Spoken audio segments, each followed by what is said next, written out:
So let's start by introducing myself. My name is Damian Vavanos.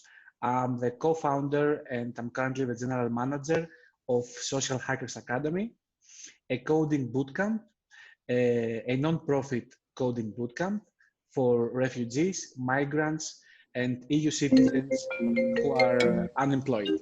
We have been running coding classes for. Oh my gosh. Yeah, Sorry. it's okay. It's okay.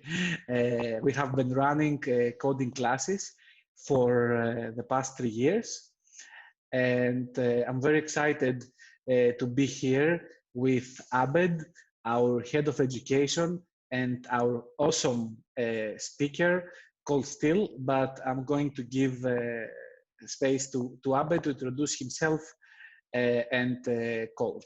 Thank you very much for joining us today.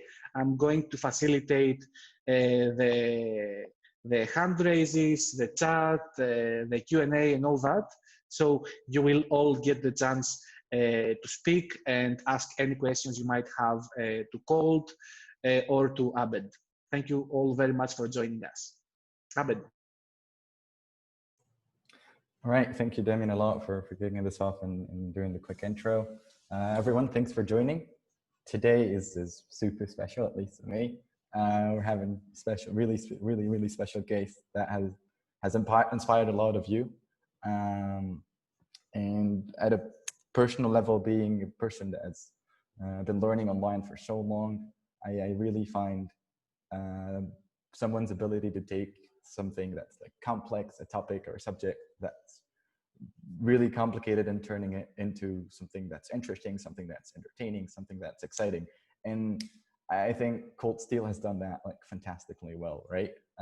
Through his courses in Udemy, through his courses on Udacity, and now recently with Springboard, with over like 800,000 students in Udemy alone.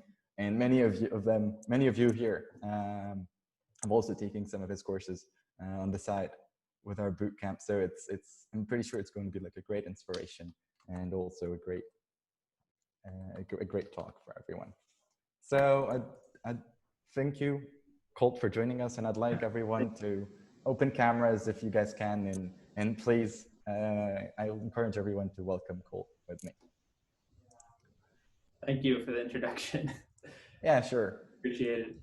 I'd like to start with asking you to give us a little bit of like the background of how you started everything and what was the reason behind getting into teaching web development, as in versus like teaching something else. Because I know you've shared before that you wanted to be a teacher as a kid, and you just ended up teaching web development versus something else. Yeah, exactly. Can you hear me okay? Yeah, we can, yeah. Okay. So yeah, as a kid, I knew I actually wanted to be a science teacher. Originally, I had a really cool science teacher who did like, experiments and explosions and lots of stuff with fire, and very exciting. Just every day there was some new experiment. I wanted to do that. Unfortunately, in the US, at least, I don't know how it is around the country, but in the US, teachers, like high school, middle school teachers, are just not paid well at all. And often you end up having to live really far away from where you work, and you work really tough hours. So my parents gently tried to get me, to do something else maybe first, or it's funny, actually, all my two sisters wanted to go into teaching too. And both of them are teachers, teaching different things. So something runs in the family, I guess. And I had that in the back of my mind for a long time. I wanted to be a teacher. I did a lot of tutoring after school to make money on the side. On weekends, I would, in the US, we have SATs and ACTs, these standardized tests. And I would help tutor people to prepare for those tests. So that wasn't really teaching in an official capacity, but it was teaching just one-on-one with somebody. So after that, I went to college, and slowly started to do some more tutoring around computer science and programming, and I took a couple classes there. I had done some coding as a kid, but not really in a professional way at all. My dad got me this tiny little Lego thing where you could, I don't know if you've seen them before, but you can write very basic programming instructions and sort of upload it onto this Lego. So I had done some programming, but it was not at all what I thought I wanted to do with my life. And then fast forward a couple of years, I ended up in San Francisco, and I was looking for work. And I found a part-time opening teaching the very basics like HTML and CSS and early JavaScript. It was basically like it wasn't a boot camp. It was like an intro course for people who wanted to take a boot camp. And it was after work. It was late at night, and then I also ended up doing it on Saturdays as well, just a part-time thing. And I was a TA, so I wasn't even really teaching. And then slowly sort of worked my way up, and I realized I really enjoyed it, and that it actually is. It's not the same as science where you've got these crazy experiments and fire and explosions, but it still is very. It can be engaging. And it has some of the same problems where you're trying to explain something that's complicated, that's lots of pieces that fit together, and you have to do it in a way that hopefully can grab students' attention, because programming can be very boring, just like, physics or chemistry could be very boring, but it also can be really exciting, especially once you start making things. So that's kind of what I've been doing since. Every time I get asked this question, I think like, I don't know how really, none of this was deliberate. Right. And you sort of just, at least in my life so far, I just kind of followed what I enjoyed doing at the time. I mean, people say follow your passion and all that. If that was truly the case, then I would be probably taking care of my chickens full time and growing vegetables.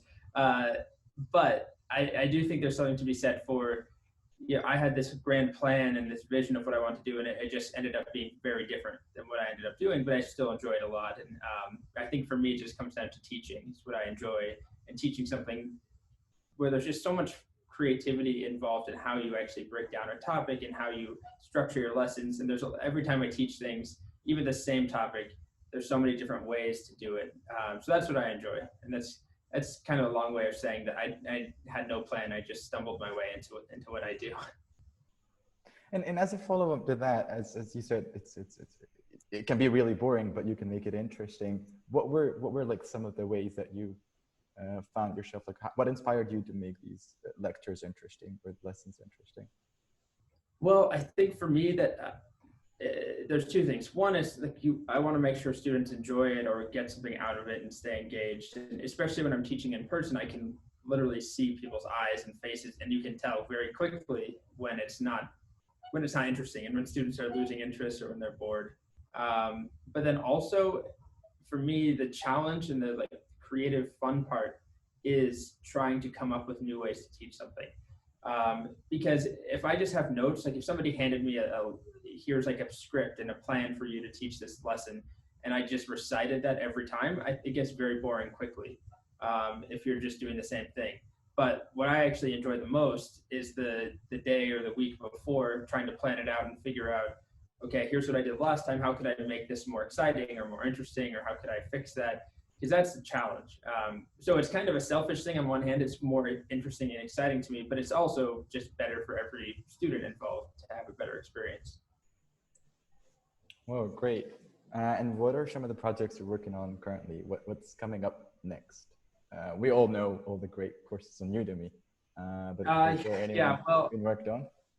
There's a couple of things. I mean, I did just launch this thing with Springboard, which is an online boot camp.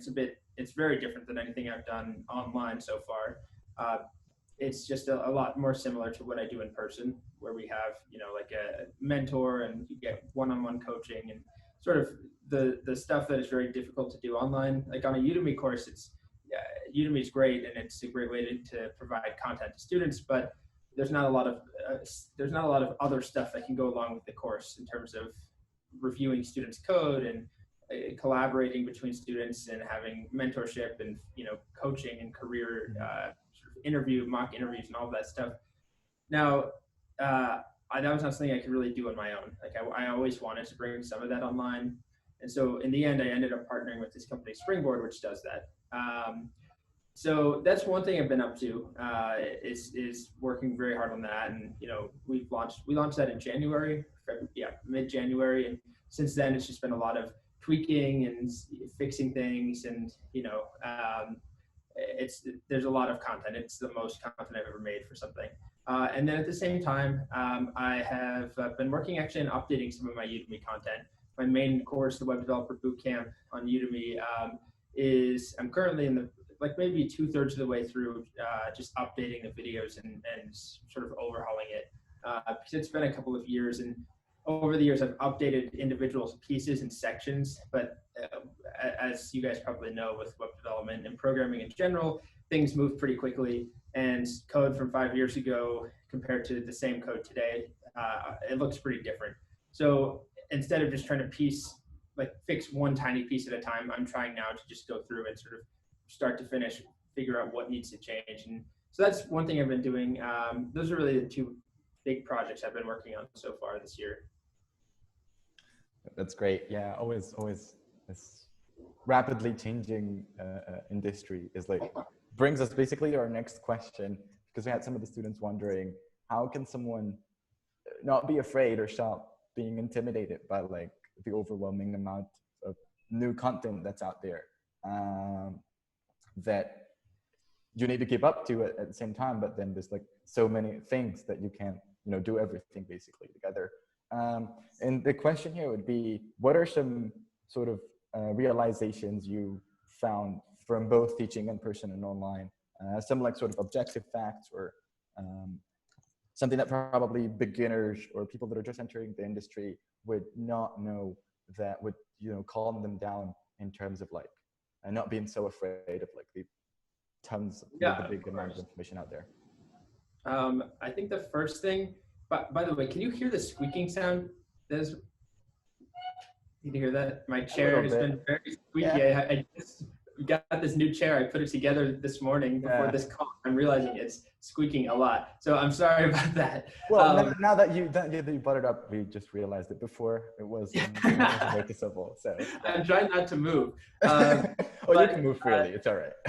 So I think what you're describing, the concern or the anxiety for people who are starting out about just how vast it seems like the skill set is, how many different tools you have to know, how many languages, and you could learn it all today, and then a year from now or 2 years from now, it might all change.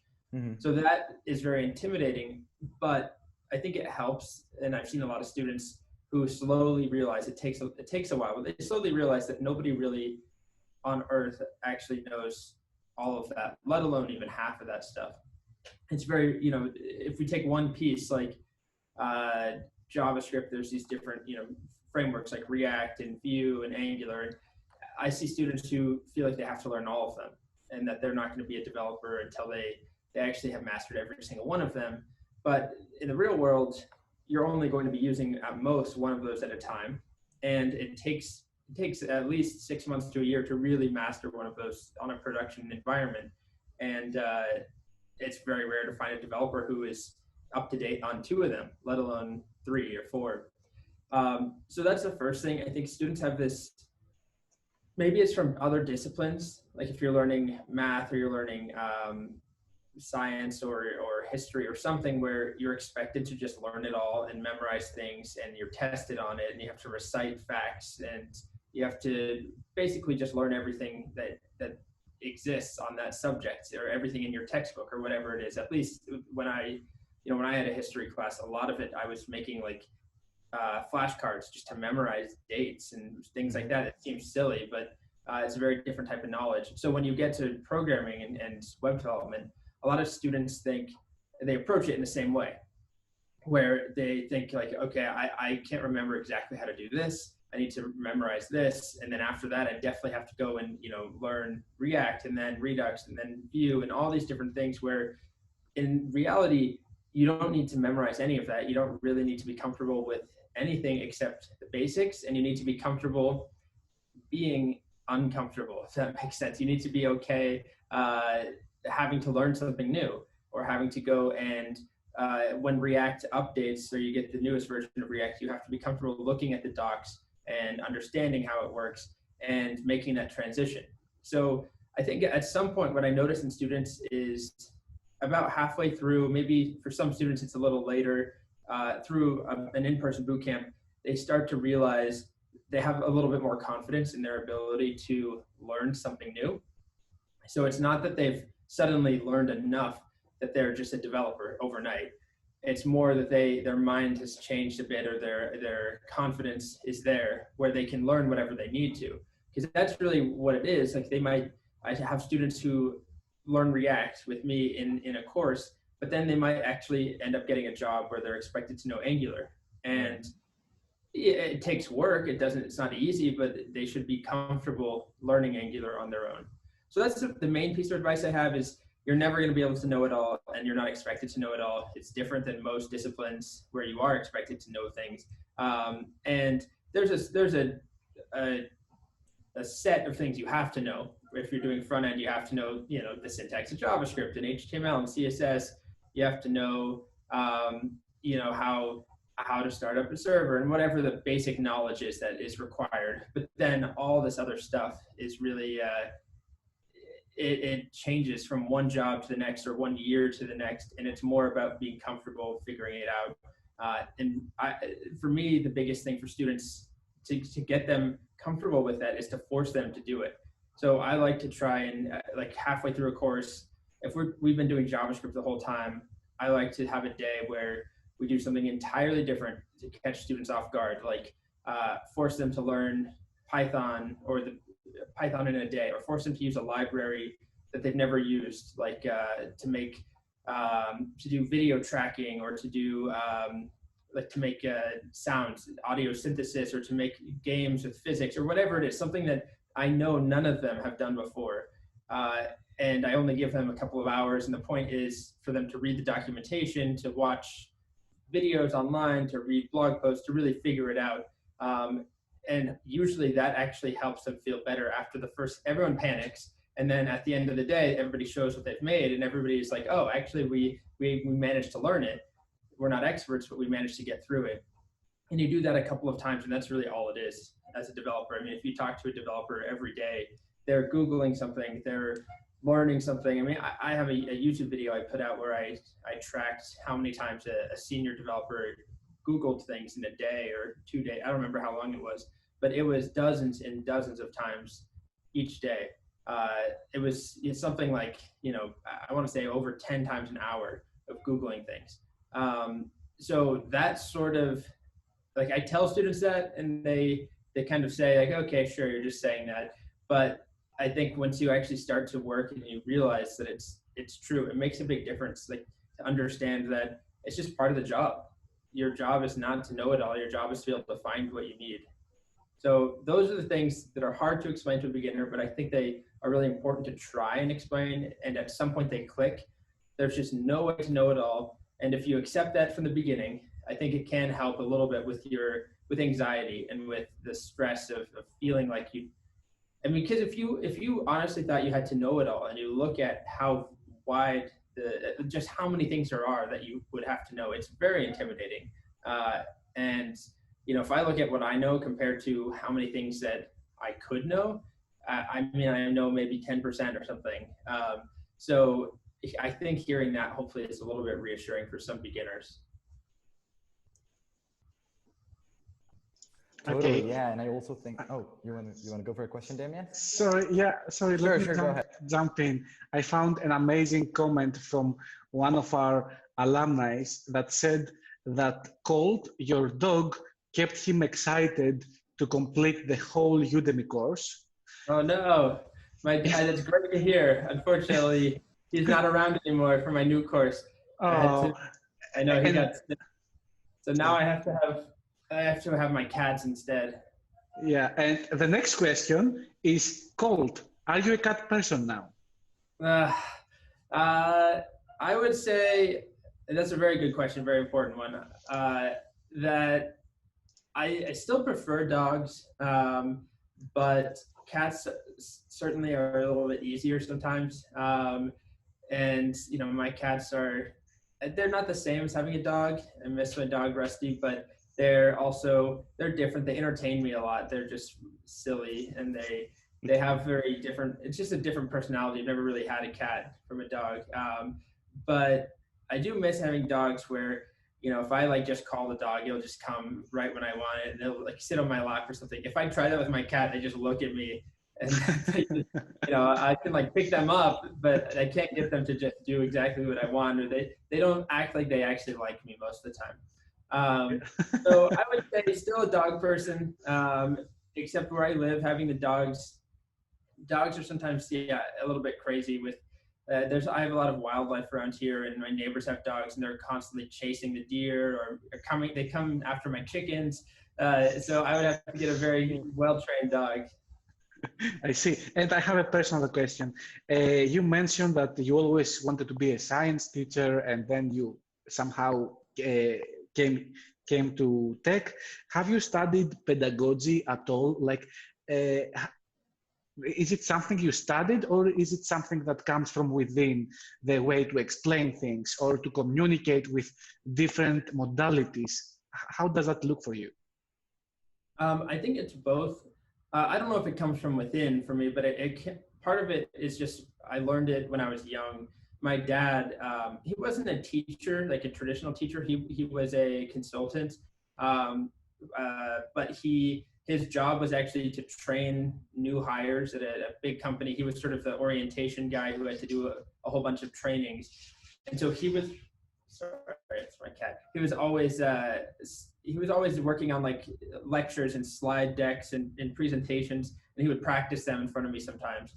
And then he would also, I remember like if he ever wanted me, like I didn't have an allowance as a kid or anything, like spending money, but if I really wanted to learn guitar, for example, when I was 8 years old, and he was like, okay, if you want to learn guitar and you need me to buy you a guitar and like find a teacher or something, I need you to make me a presentation, make me a PowerPoint presentation, and I need you to explain in 15 minutes why guitar and why not something else, and why it's going to be worth it, and how much a guitar is going to cost, and how much time you're going to put into this, and I need a plan. And so he wanted me to do a whole presentation on this, and I remember doing it. I spent weeks making a nice I was 8 years old. I had to learn PowerPoint. I had to learn all these things. And it's kind of ridiculous, but at the same time, that's just sort of, he was always trying to get us to I don't know, it was partially teaching, it was partially presenting and just talking publicly, I guess. I had to do it in front of my whole family. And so there's little things like that where I was already sort of trained a little bit by the time I was in high school or college.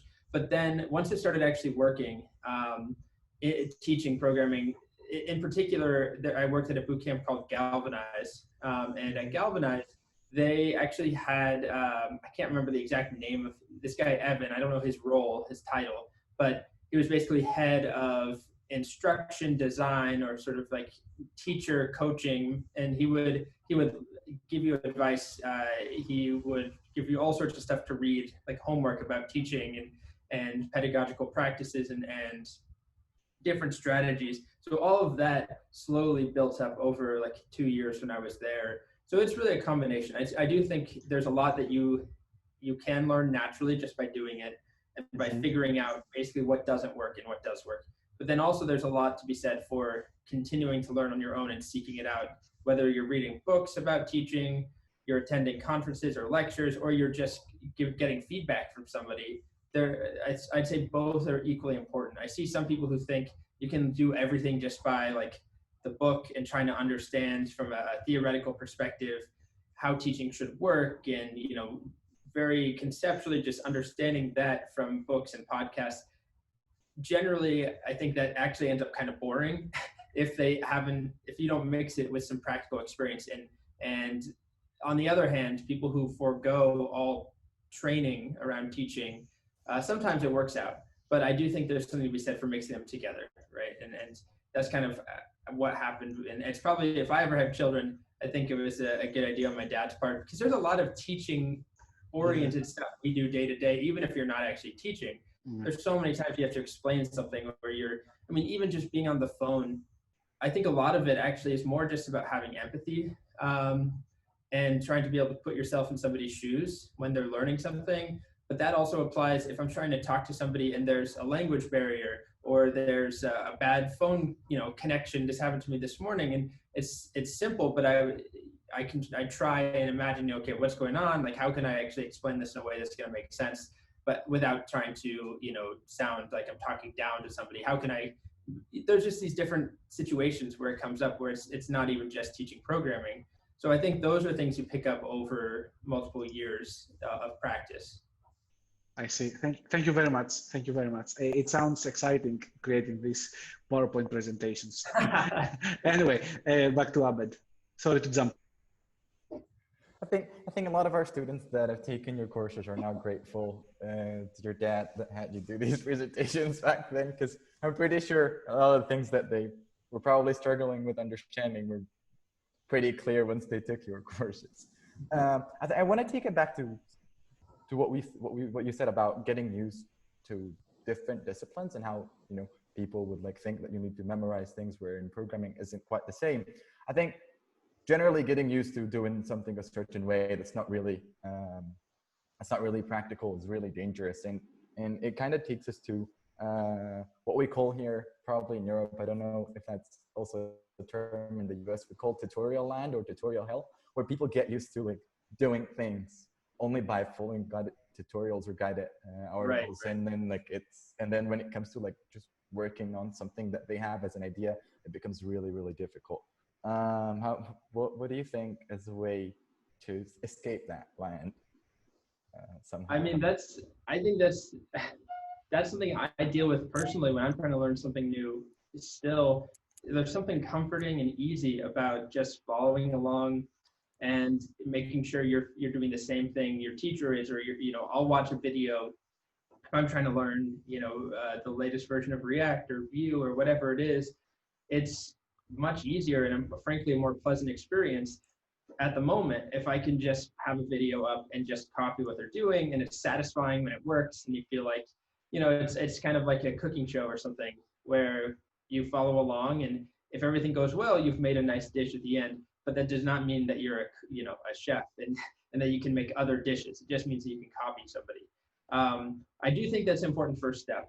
And I'm not somebody who advocates against tutorials or against following along with somebody. Where I think it's problematic is when people just rely way too much on it.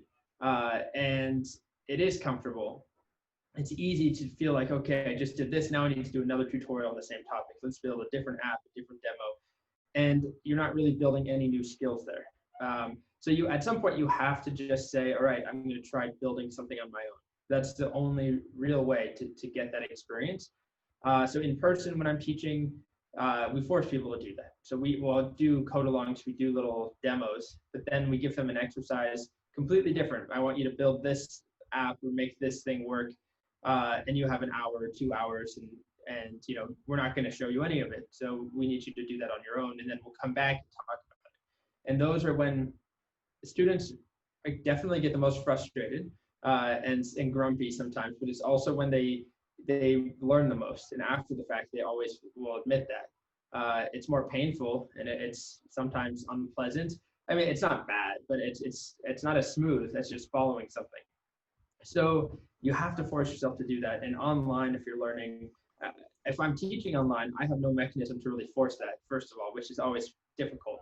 I try and say that. I try and make it clear, please do this exercise. You'll learn the most. You'll get the most out of it if you actually do this and attempt it and take the time to just follow the instructions, and you don't just skip it and don't just move on to the next thing where you can follow me, because this isn't supposed to be one massive tutorial. It's supposed to be lots of small tutorials mixed in with lots of you actually building things and you sort of teaching yourself as needed. So online, that's harder. And some students are able to stick it out and just kind of do it as I intend. Other students I know go through the courses quickly, just trying to get through making something and following me. And then some of them might just stop there. But I know some of them will come back after the fact and try and build their own things. So what matters most is that at some point you force yourself to get out of that tutorial hell and actually start building things on your own. Even if it's not impressive or it's not beautiful or anything, you just have to do something.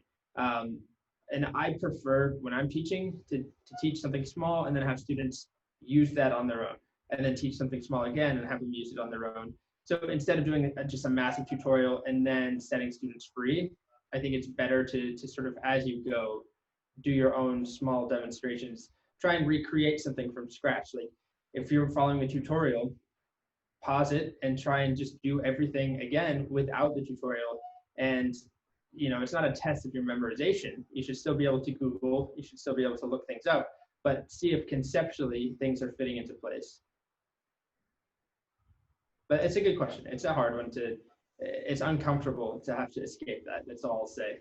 It's way easier and more pleasant if you just follow along. Yeah, and it's fine, like, to begin with, right? It's fine to Right. get content to start off, but yeah, at some point you just get really comfortable, and nobody wants to leave that place, and it can get intimidating long term.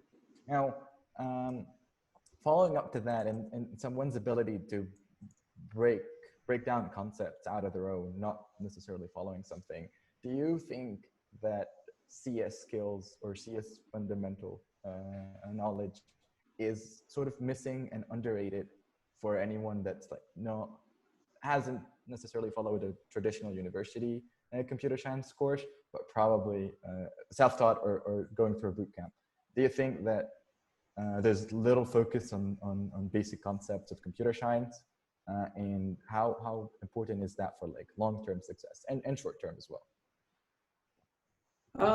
So it's an interesting topic. I mean, it definitely varies. I guess if in the US, at least, we're talking about how relevant it is to jobs. That's, I guess, a separate question. But there's really two reasons, I guess, in computer science could be considered important. And the first is you might end up in a role where the actual content is useful and important. It might give you a leg up in your job if you actually know how to do certain things that you would learn in a computer science course. But I think the far more important part is if you are enrolled in a computer science degree and you graduate, it is not easy. And it's proof that you can get through these pretty challenging, I mean, some of the computer science courses I took were very difficult and honestly not very fun. Lots of difficult homework assignments, things that are not even at all practical, have very little relevance to the real world as working as a developer or an engineer. But that wasn't even the point. It was more, here's just a hard thing around coding that we want you to do, and here's a problem to solve. And it would take days, and I would, stay up late with lots of coffee, and it was very anxiety inducing, and it was not really a fun experience a lot of the time. But going through that at the end, you kind of realized, all right, whatever challenge I would have to get through, or technical, difficult sort of algorithms, I feel comfortable enough I'll be able to do it. I probably forgot everything I actually learned, the actual concepts, the actual code. I couldn't remember it at all. But I do feel like having that experience makes you just stronger. So I think computer science for people who don't go through a typical program through a computer science degree or grad school or something, I think people put a lot of weight on it because they feel like they're missing out, and they're underqualified, or they're less than other people who actually do have a degree. And for some employers, I can't speak to employers around the world or even around the entire US, because in the Bay Area, it tends to not matter at most entry-level roles. It definitely matters if you're trying to do something like machine learning or artificial intelligence or data science, where having not necessarily a computer science degree, but having a degree, and often a master's degree or PhD, that will help you make more money or help you get a better job. But for entry-level engineering and web developer roles, around here at least, it doesn't seem to be as important anymore. But it certainly is not a bad thing. And for some employers, it really does prove, okay, this person can get through something challenging, and they have the ability to do these just difficult things. I mean, I talked to an engineer at Amazon recently he was actually one of the mentors at the new Springboard course that I launched. I did an interview with him, and I asked him, because he has a computer science degree, and he was hired straight from his grad school, or from undergrad, straight to Amazon. And I asked him, how often are you using any of that stuff day to day at work? And he was like, pretty much never. I could maybe tell you 1 or 2 times in 5 years where any of this was relevant. But Just like in the courses. Oh my goodness. Okay. Can you still hear me? She stepped on something. Yeah, we can hear you. Yeah. Okay. So he was like, there's maybe one or two times I could remember where I actually used something I directly learned in school.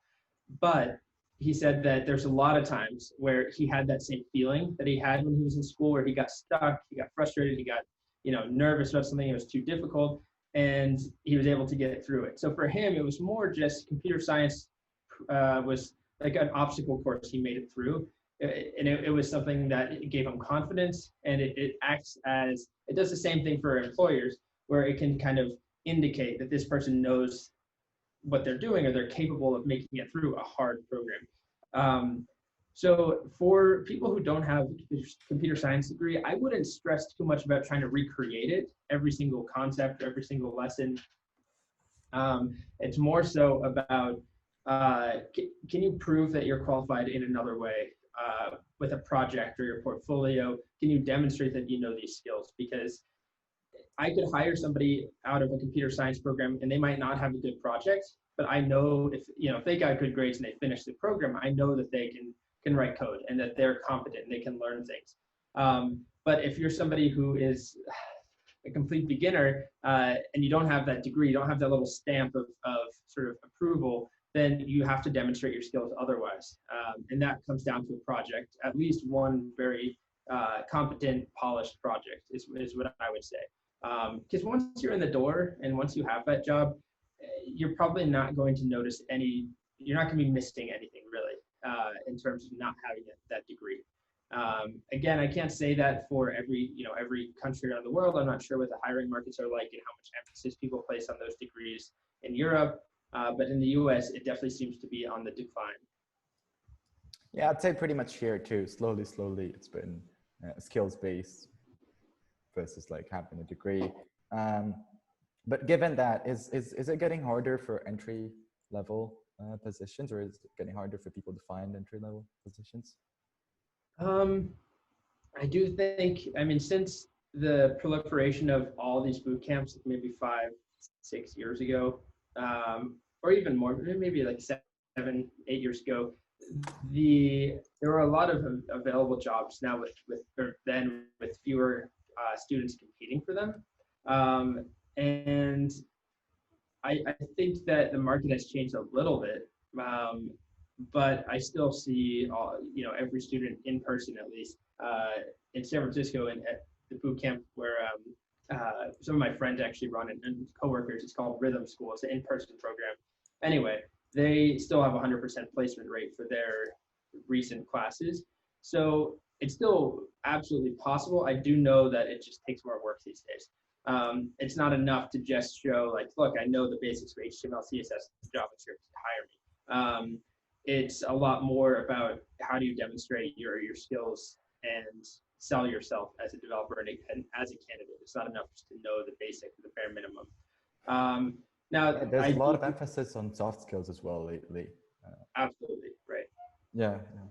And also, I think the markets are changing in other places, though, in the different direction, which is there are more opportunities and jobs opening up in other countries, and even just other markets in the US, where tech, obviously, it's been centralized for a long time in the Bay Area or New York and maybe LA more recently. But lots of these other cities in the Midwest, in the Rocky Mountains, basically just in the middle of the country, are having a lot more opportunities for developers, and the cost of living is a lot lower. So there's a lot to like about that. And oh my gosh, she's eating my plants. Hey.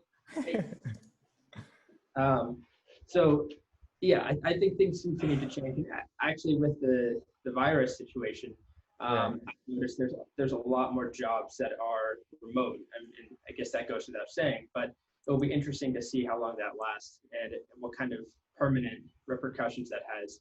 And if some companies, like in San Francisco, where rent is so crazy for an office, some places are just shutting down their office and they're hiring people just wherever they live.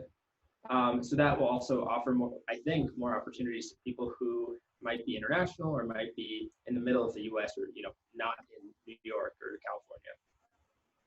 Right. That's on an international level as well. We've seen a lot of people. Our team is completely kind of remote. for the past few months. Now, I want to take some time to allow the students as well to openly ask questions. And I'll ask for a final advice for our students that are finishing the bootcamp and they're doing their final project. What would you want to say for them for their long-term career? Well, yeah, the first like concrete piece of advice I have is just make sure that you are happy with some sort of project, or you feel good about something that you've made that you can show people. That's like the concrete thing I would say in terms of code.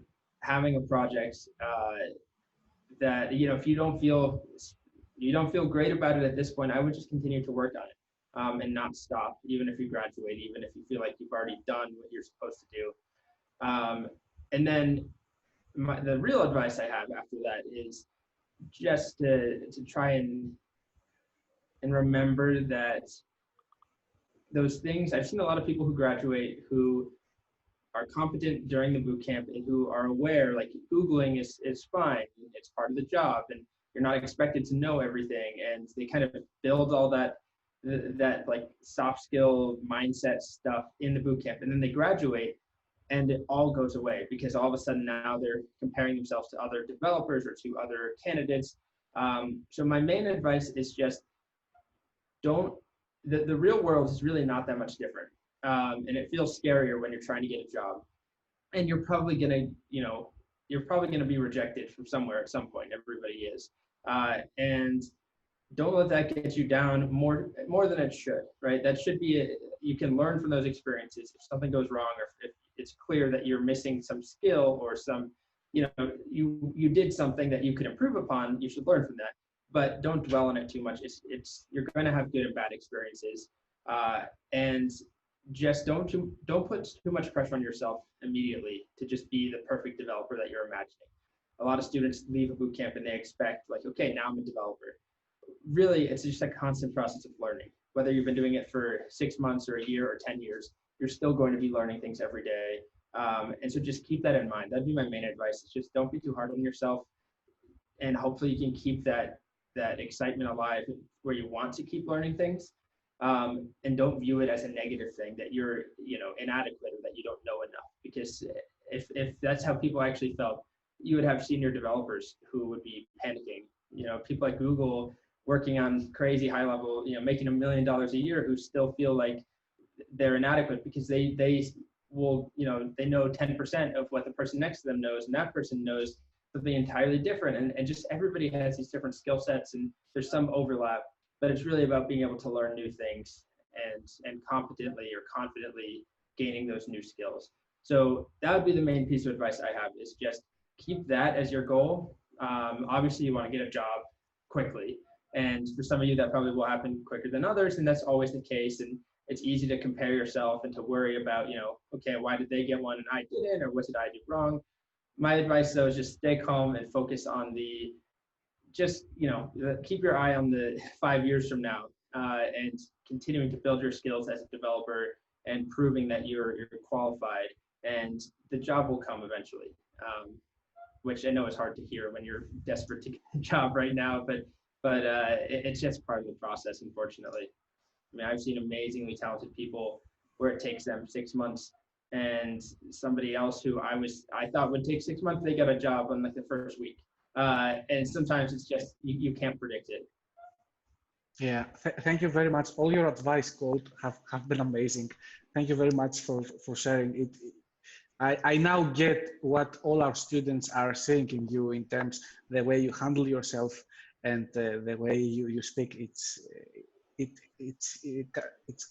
captivating. Yeah, got there. Okay, so we only have 13 minutes, unfortunately, for our students. So let's go quickly. What I'm going to do is allow our students to speak. So I'm going to ask Aliki to ask her question. Not Aliki, sorry. It's Aliki. Yeah, Aliki, if you want to unmute yourself And Yes, did I unmute myself? yes, yes, all is good. Hi, good afternoon. Hi, thank you for the good talk. Amazing stuff, real stuff. It's amazing. I'm a junior developer, so I'm just, for the past 6 months, I went to a bootcamp. So I know that learning new stuff is always very important. So I was always amazed by, you know, some teachers know how to pass the knowledge, and I see that the online courses are being more and more developed. So I wanted to ask, as a creator, do you like direct what you're gonna show, how you're gonna say it? Do you like write like scripts, like, you know, like an actual movie? That's what I'm thinking, you know, because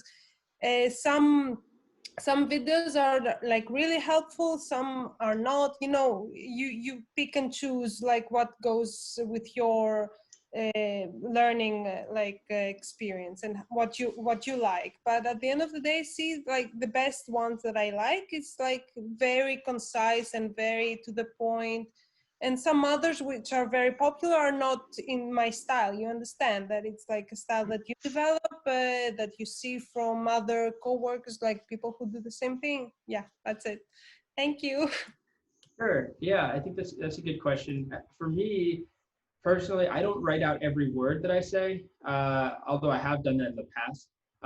More what I do is spend a lot of time planning out the overall structure of a course, and then the different sections, and then the videos within that, and then how do you, what order do you teach things in, and I always try and keep videos.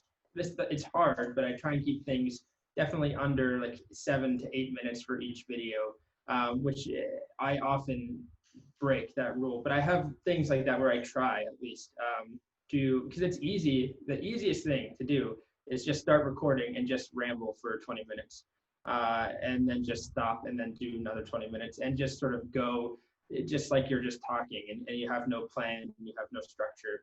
That's just the easiest way to do it, in my opinion. That's sometimes tempting, but what I try and do is try and be very direct and have specific goals for each video. What am I trying to teach, and what am I going to set up for in the next video? And I try and transition them and have them all connected, if that makes sense. And then in terms of recording, I usually record, I'd say for every 1 minute that you see, probably 3 minutes, maybe 4 minutes, that is the original recording. And then I just cut a lot out. Or sometimes I'll just record a whole video once and then delete it, and immediately after record it again, just because I can tell as I'm talking about something, I can think to myself, oh, next time there's a better way to explain that, or there's a better way to structure this. I should have started with this topic. And then you just kind of figure it out as you go. And I'd say, yeah, the biggest thing for me is just planning it out. A lot of people ignore that. A lot of people just think, okay, I'm just gonna teach. It's not hard. Like, I'm just gonna do it. But you've got to at least think a little bit ahead of time about how you want to structure things. And it's like writing a book. I guess some people could sit down and write a book just immediately with no practice and no thought about it ahead of time. But most people they write their outline of what happens, so they make their little note cards for each scene and each character and each chapter, and that's kind of how I approach it. All right, thank you for the question, Aliki. Off to Blondel. Hi there. Blondel. You'll need to unmute, Blondel.